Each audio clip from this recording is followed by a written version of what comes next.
Vamos lá, pessoal. Bom dia. Hoje a gente vai falar um pouquinho sobre sujeitos processuais, tá certo? Nossa, eu não tinha visto que tinha duas pessoas que estavam esperando aqui para entrar.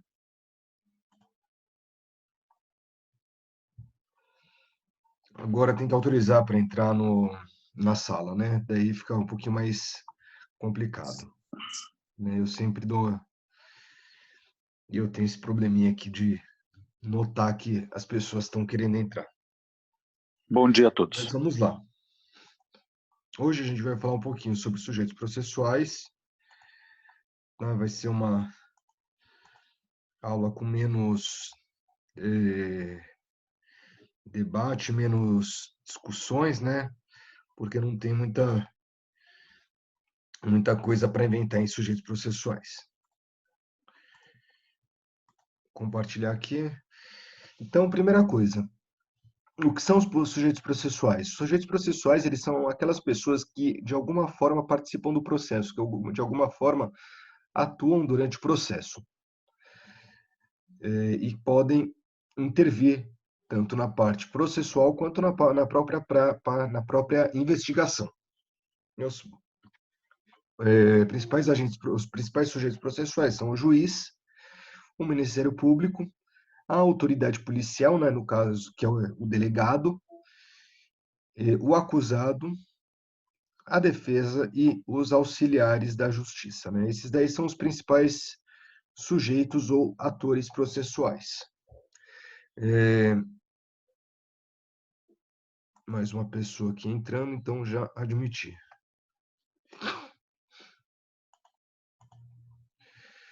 Né, sobre o juiz, o que a gente pode falar, né? Que é um dos, talvez, o principal sujeito processual quando a gente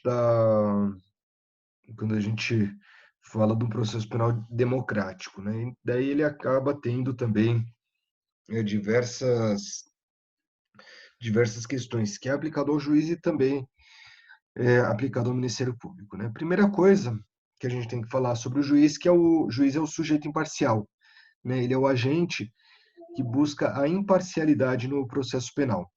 Todos os demais atores, de alguma forma, eles podem não, eles, por essência, são imparciais, né? Por essência, eles atuam ou buscando uma condenação ou buscando uma absolvição. Já o juiz não.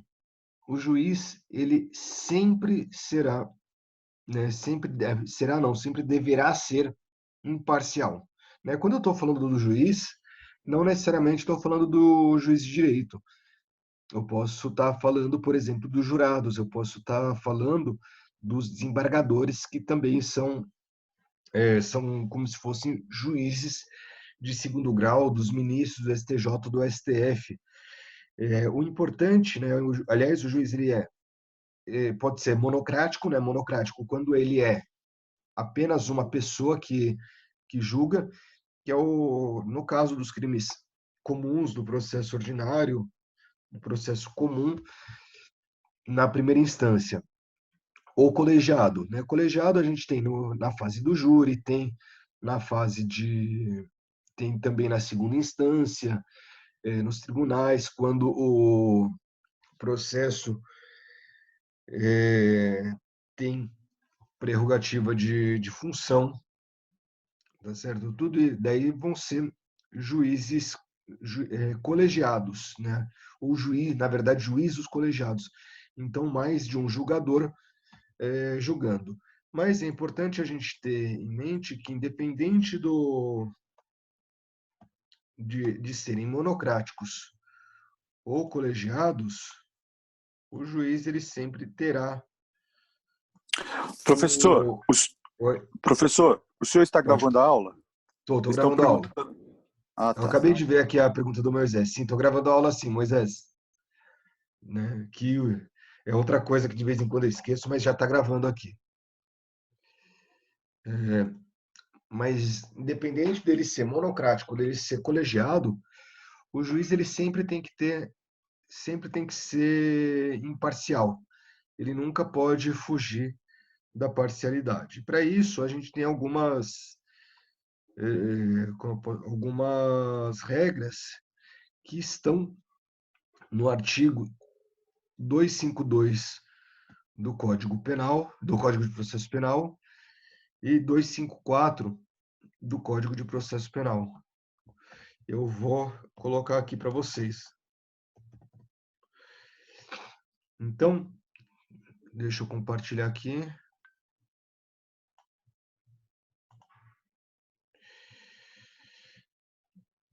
Aqui, como vocês estão vendo no artigo 252, tá todo mundo vendo aí?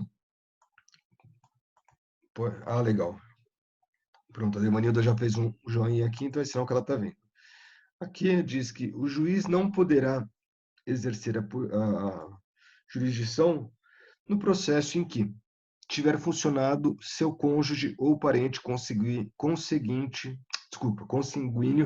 ou afim em linha reta ou colateral até o terceiro grau, inclusive como advogado, defensor, órgão do Ministério Público, autoridade policial, auxiliar da justiça ou perito, que ele próprio tenha exercido qualquer uma dessas funções ou servido como testemunha, né? Que tiver funcionado como juiz de outra instância, pronunciando-se de fato ou de direito sobre a questão. Aliás, nesse caso é importante, no caso do inciso 3, é importante a gente ter em mente que não é só instância judicial. Se o juiz ele já tiver oficiado em alguma instância administrativa, ele também não poderá é, ele não poderá se julgar, tá? Ele não poderá funcionar como juiz da causa. Então, vamos supor que aquele juiz ele trabalhasse, né, ele exercesse algum cargo na prefeitura de um município, né, e daí, em decorrência desse cargo que ele exercia, ele acabou fazendo um parecer ou mesmo proferindo uma decisão nesse caso, e esse caso, posteriormente, saiu da esfera administrativa e as partes levaram para a questão para o judiciário. Ele não poderá se manifestar no processo judicial, tá certo? Ele de forma alguma poderá se manifestar, ou seja, mesmo em processo administrativo, caso o juiz tenha se manifestado, ele acaba ficando impedido. Judicial, obviamente. Então, vamos supor que um juiz, ele em primeira instância tenha proferido uma decisão sobre aquele caso, e daí ele foi promovido, né, ele sentenciou o caso e foi promovido para o tribunal, e é desembargador. E ele é designado como um dos 3 desembargadores que vão julgar aquele caso. Ele também não pode proferir nenhuma decisão. E, por fim, que ele próprio, o seu cônjuge ou parente consanguíneo ou afim, em linha reta ou colateral até o terceiro grau, for parte diretamente interessada no feito.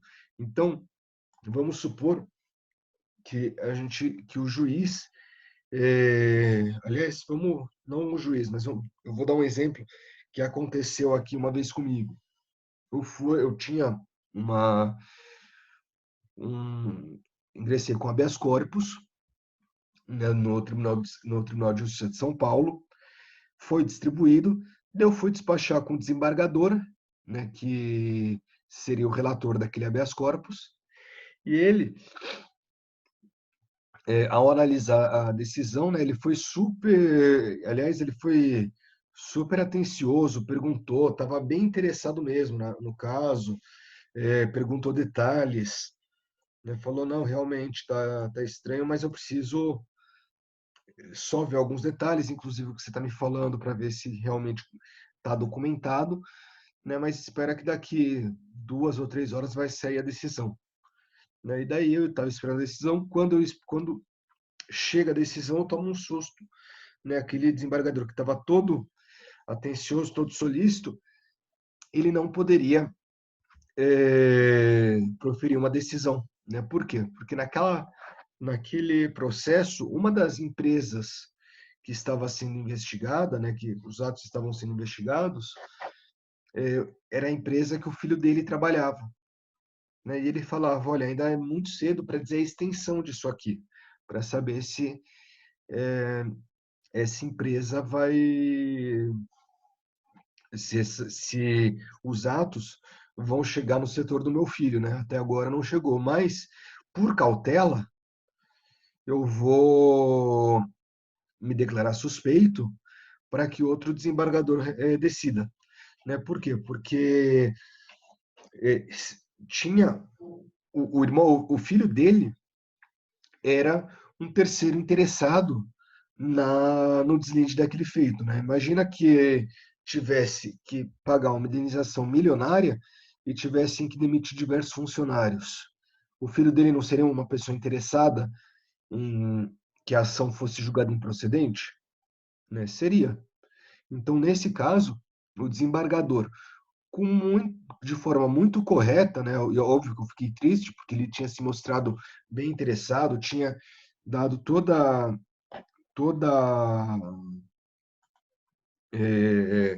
se mostrado favorável, né, ao meu pedido, mas é aquele negócio, a gente tem que respeitar o Estado democrático de direito, tem que respeitar a imparcialidade do juiz. O juiz, né, aquele desembargador, naquele momento, ele acreditou que qualquer decisão que ele proferisse poderia, de alguma forma, demonstrar a parcialidade dele, tá certo? Então, isso daí uma das é um exemplo justamente da questão da imparcialidade, né? De como o juiz demonstrou imparcialidade, uma das questões que ele poderia se decretar impedido. Vocês viram aqui que no caso do impedimento são questões objetivas, tão claras. É claro quando, opa, desculpa, eu fui aqui, eu mudei porque eu precisava entrar no clima-tempo aqui rapidamente para ver como vai ser o dia amanhã. E daí eu mudei aqui eu tirei aqui do artigo, não tirei? Mas voltou, não voltou? Já voltou, professor. Maravilha. Tá. Daí vocês viram aqui que o impedimento é, ele ocorre em questões objetivas. Então, ó, ele não pode exercer a jurisdição, ele está de forma alguma, e aqui são questões que estão bem claras, né? Não tem interpretação. Se olha, a pessoa, ele já foi ou não juiz, ele já foi ou não defensor, ele já foi ou não auxiliar da justiça, já funcionou como perito, ele já foi testemunha ou não, ele se pronunciou ou não sobre determinada questão. São questões bem objetivas. Não tem muita dúvida sobre isso. E daí agora a gente vai ver a suspeição que está no artigo 254 aqui, ó. Então, aqui diz, o juiz dar-se-á por suspeito e, se não fizer, poderá ser recusado por qualquer das partes, se for amigo, íntimo ou inimigo de qualquer deles. Se ele, seu cônjuge, ascendente ou descendente, estiver respondendo por fato análogo sobre o caráter criminoso ou haja controvérsia. Se ele, seu cônjuge ou parente consanguíneo ou afim, até terceiro grau, inclusive, sustentar demanda ou responder a um processo que tenha de ser julgado por qualquer das partes. Se tiver aconselhado qualquer das partes, né? Se for credor, devedor, tutor ou curador de qualquer das partes. E se for sócio, acionista ou administrador de sociedade interessada no processo. Tá? Vamos lá. Qual é a diferença da suspeição e do impedimento? Né? Vocês viram que aqui na suspeição, no impedimento, está bem claro a questão objetiva, né? Olha, ele já foi testemunha, acabou, não tem o que discutir. Né? Demonstrou que foi testemunha, não tem muito que... Não tem como o juiz trabalhar como... Não tem como ele julgar aquele caso. Agora, me diz uma coisa, como eu vou provar que ele é amigo ou inimigo íntimo de qualquer das partes? Né? O amigo íntimo ou inimigo capital de qualquer das partes. Vocês concordam que é uma coisa que é subjetiva, está na cabeça do jogador? Né? se ele, o cônjuge ascendente de descendente, estiver respondendo por fato análogo, cujo caráter criminoso haja controvérsia. É também uma outra questão que é bem subjetiva. Ela não é objetiva como as questões do artigo 252, que provou, tchau. Né, tiver aconselhado qualquer das partes, então tem que provar que aconselhou, inclusive, com questões relativas àquela demanda, né, e não outras demandas. Né, não é simplesmente aconselhou. Né, por exemplo, semana passada eu encontrei um juiz que é amigo meu. Né, a gente bateu um papo e vamos supor que eu tivesse pedindo um conselho para ele. Olha, você acha que eu devo ir com uma camisa na festa com uma camisa azul ou preta? Obviamente, isso não é um aconselhamento relativo ao processo, então ele não estaria impedido de atuar, por mais que ele tenha amizade comigo. Agora, se eu tivesse perguntado, olha, eu estou com um inquérito policial que e estou pensando em pedir a oitiva de tal testemunha. O que você acha? Eu já devo pedir agora ou devo pedir só no processo? E daí ele me aconselha. Fala, não, por enquanto não vai fazer diferença você pedir no inquérito policial e você vai dar argumento para o Ministério Público. Então faz o seguinte, espera e apresenta essa testemunha na resposta à acusação. Nesse caso, como ele me aconselhou, se o processo viesse a cair com ele, ele não poderia julgar. Por quê? Porque ele é suspeito. Né? E, obviamente, tem que aconselhar com qualquer das partes. Agora, imagina só que eu pergunto para ele se ele acha melhor eu apresentar testemunhas em geral no inquérito policial ou no processo, ou somente no contraditório, e ele se manifesta sobre isso. Ele vai estar impedido para julgar em todos os casos ou só naquele? Então, vejam só como é uma questão bem subjetiva. Né? Tá claro para vocês? Claro. Professor, eu tenho uma Sim, dúvida. professor. Diga, Ailton. Vamos dizer assim, essa suspensão ou impedimento, isso também se estende aos ministros ou só ao juiz? Então, quando eu digo juiz, eu estou falando todos os juízes, tanto os monocráticos quanto os colegiados. Então, tanto aos juízes de primeiro grau, quanto aos jurados e também desembargadores e ministros. Não, mas Então, a vale minha para pergunta, eu todos. acho que eu vou complementar ela. Por exemplo, numa decisão monocrática de um ministro, ah, ele pode depois, por exemplo, intervir na própria decisão que ou melhor, que ele tomou, ou isso tem que ficar depois a critério do colegiado para que se possa se manifestar sobre aquela decisão monocrática de um dos ministros? Ah, tá, entendi. Você está falando, o ministro ele deu uma liminar, por exemplo, ou indeferiu a liminar. E daí você não Exato, poderia julgar lá na exato, frente. É isso? exato, exatamente. É isso mesmo, é isso Ah, mesmo. tá. Não, o que acontece? Quando aqui está colocado que tiver funcionado como juiz, tiver se manifestado anteriormente no processo, isso aqui, Ailton, é relativo não à manifestação naquela mesma instância, é relativo a manifestações em instâncias diferentes. Até porque, imagina só que um juiz ele dá que um juiz ele defere uma prisão preventiva, por exemplo, já no curso do processo. Ele está se manifestando já, inclusive, ainda que de forma superficial, sobre a parcialidade da pessoa, né? Ele já está se manifestando, ainda que de forma sobre parcialidade, não, sobre a culpabilidade daquela pessoa, sobre se aquela pessoa é ou não autora do delito.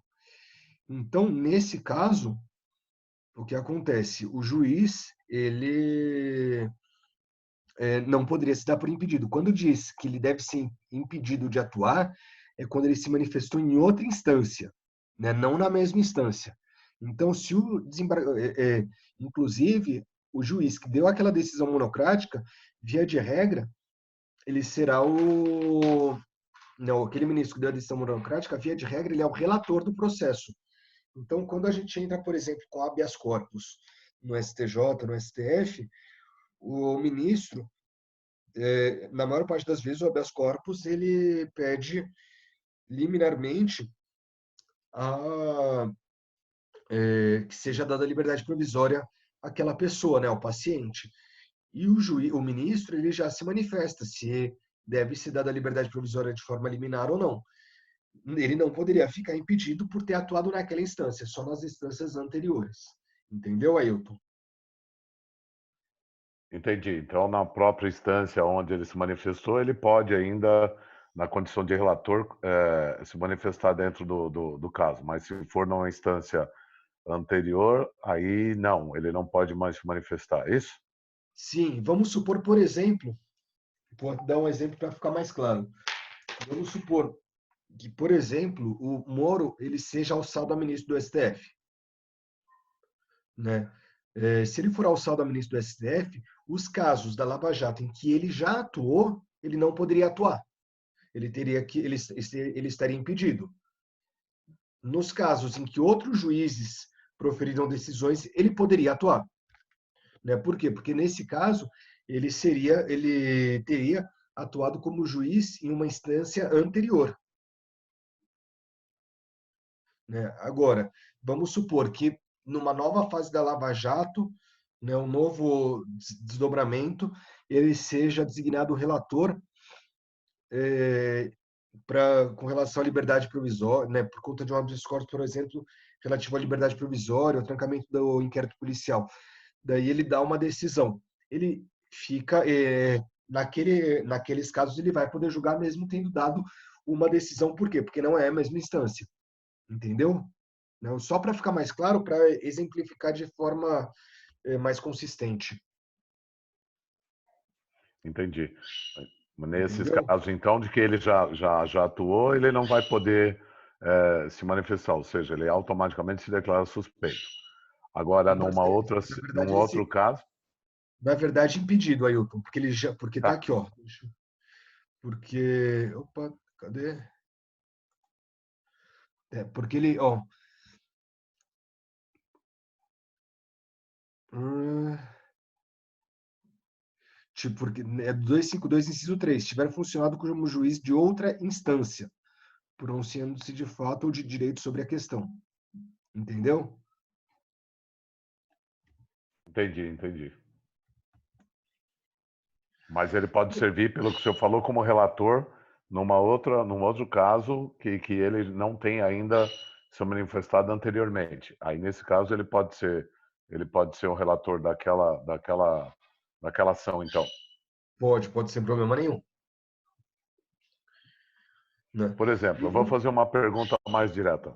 A semana passada, o Dias Toffoli, presidente do STF, se manifestou aí a pedido de uma liminar da Ambev quanto ao funcionamento ou não da fábrica. E ele concedeu de forma monocrática aí essa liminar.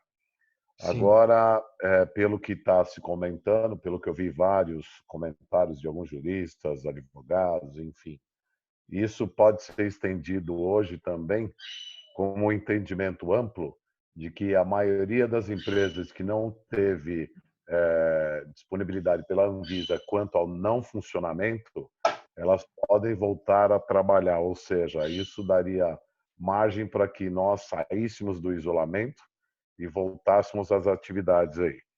Neste caso em particular, uma vez que ele tomou esse tipo de medida, quando eu te fiz esse questionamento, baseado até na própria aula de hoje, que eu acho que veio a calhar, a pergunta que eu me fiz foi: poderia algum outro ministro do colegiado cassar essa liminar do Dias Toffoli, mesmo ele sendo presidente do STF, em decisão monocrática?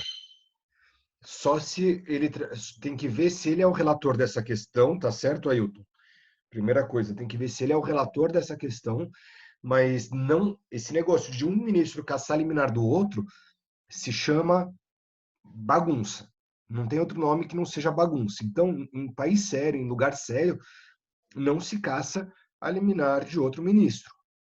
né, espera o julgamento colegiado. Esse negócio que está acontecendo é que você tem uma disputa interna entre os próprios ministros do STF e, infelizmente, isso causa uma insegurança jurídica enorme, porque não existe esse negócio de um ministro ficar caçando a liminar do outro, é coisa muito recente e que, inclusive, não tem respaldo jurídico.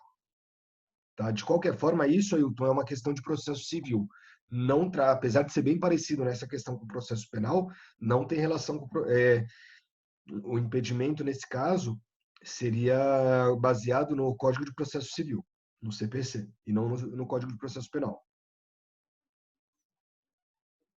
Tá? Por fim, pessoal, uma questão que vale a pena a gente falar antes de cair aqui a nossa conexão. A amizade com advogado ou promotor pode declarar suspeição? Sim ou não? O entendimento é que, obviamente, do juiz com o advogado ou promotor, né? O entendimento é que não pode declarar, não pode decretar suspeição somente pela amizade do juiz com o advogado ou com o promotor, mas somente com a amizade do juiz com a vítima ou com o suposto autor, tá certo? Porque é muito comum que o advogado, o promotor e o juiz, eles se conheçam, eles tenham, inclusive, uma certa proximidade. Né? Imagina só, tem advogados que transitam muito no STF, né? E que acabam tendo uma amizade com os ministros. Imagina como aqueles advogados iam fazer, não podem mais atuar no STF,